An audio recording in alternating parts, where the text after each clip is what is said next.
আসসালামু আলাইকুম। তো এখন থেকে চাইলে আপনি আপনার ফেসবুকের জন্য এই ধরনের ইউনিক প্রোফাইল ফটো ডিজাইন করে আপনার ফেসবুকে আপলোড করতে পারেন। তো কিভাবে এই ধরনের ইউনিক প্রোফাইল ফটোগুলো ডিজাইন করতে হয় আজকের এই ভিডিওতে আমি আপনাদেরকে বলে দেব। তো চলুন চলে যাই মূল টিউটোরিয়ালে। তো শুরুতেই আমরা চলে যাব যে কোনো একটি ব্রাউজারে। তো আমি ক্রোম ব্রাউজারে চলে গেলাম। তারপরে এখান থেকে সার্চ বারে আমরা লিখে সার্চ করব অ্যাডোবি রিমুভ ব্যাকগ্রাউন্ড। তো আপনাদের সামনে ঠিক এরকম একটি ইন্টারফেস চলে আসবে। তারপরে এইখান থেকে আপনারা প্রথম যে ওয়েবসাইটটা আছে সেই ওয়েবসাইটের উপরে ক্লিক করে দেবেন। তারপর আপনার সামনে ঠিক এরকম একটি ইন্টারফেস চলে আসবে। দেন এইখান থেকে আপলোড ইউর ফটো এখানে ক্লিক করে দিবেন। তারপর আপনার সামনে ঠিক এরকম একটি ইন্টারফেস চলে আসবে। দেন এইবার এইখান থেকে আপনারা ট্যাপ আপলোড ইমেজ এখানে ক্লিক করবেন এবং আপনার গ্যালারিটি ওপেন হয়ে যাবে। তারপর আপনার গ্যালারিতে থাকা যে ফটোটির ব্যাকগ্রাউন্ড রিমুভ করতে চাচ্ছেন সেই ফটোটি এখান থেকে সিলেক্ট করে দিবেন। তারপরে এখানে আপনারা কিছুক্ষণ সময় ওয়েট করবেন। তো দেখতে পাচ্ছেন এখানে আমাদের ফটোটির ব্যাকগ্রাউন্ড খুব ইজিলি এবং খুব সুন্দরভাবে রিমুভ হয়ে গেছে। তারপরে এখান থেকে জাস্ট আমরা ডাউনলোড আইকনে ক্লিক করব এবং এইখান থেকে আমরা এটা আমাদের গ্যালারিতে ডাউনলোড করে নেব।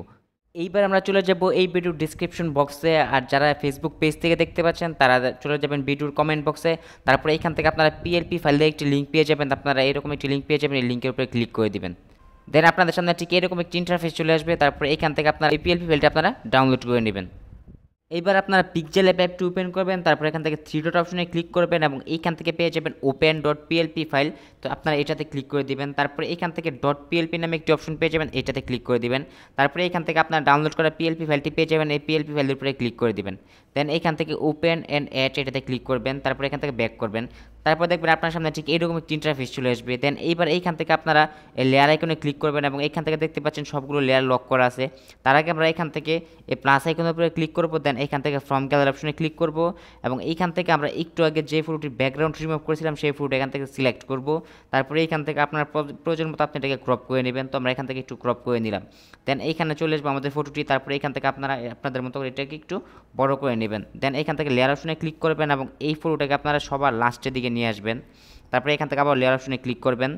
দেন এবার এইখান থেকে আইকনে ক্লিক করবেন। তারপর এইখান থেকে আপনারা কালার ফিল্টার অপশনে ক্লিক করবেন এবং এইখান থেকে আপনারা স্যাচুরেশনটাকে কমিয়ে দিবেন। তারপরে এইখান থেকে আপনার মতো করে আপনি এটাকে কাস্টমাইজ করে নিতে পারবেন।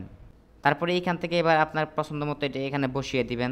দেন এইখান থেকে আবার লেয়ার আইকনে ক্লিক করে এটাকে লক করে দেবেন। তারপরে এখান থেকে ইউর নেম যে অপশনটা আছে এখানে ক্লিক করবেন এবং এখান থেকে এডিট অপশনে ক্লিক করবেন এবং এইখানে আপনারা আপনাদের নামটি লিখে দিবেন। তারপরে এখান থেকে সেকেন্ড যে নামটা আছে এখানে আপনাদের দ্বিতীয় যে নামটা আছে সেইটা আপনারা চাইলে এখানে লিখে দিতে পারেন। দেন এবার এইখান থেকে আপনারা চাইলে এইগুলোকে একটু এদিক সেদিক সরিয়ে আপনার পজিশন মতো বসিয়ে নেবেন। তারপরে এখান থেকে যে ইউ টাইটেল, তো এখানে আপনাদের মতো একটা টাইটেল লিখে দিবেন। তো আমি এখানে লিখে দিলাম টেক কন্টেন্ট ক্রিয়েটর। তো এইখানে আপনারা আপনাদের মতো করে কাস্টমাইজ করে নেবেন। তাহলে এখান থেকে জাস্ট এবার সেভ আইকনে ক্লিক করবেন। তারপরে সেভ এস ইমেজ অপশনে ক্লিক করে এখান থেকে আলট্রা সিলেক্ট করে এটা আপনার গ্যালারিতে সেভ করে নেবেন। তো আপনারা চাইলে কিন্তু এই ধরনের ডিজাইন করে আমাদের ফেসবুক গ্রুপে পোস্ট করতে পারেন। গ্রুপের লিঙ্ক ভিডিও ডেসক্রিপশন বক্সে দেওয়া আছে।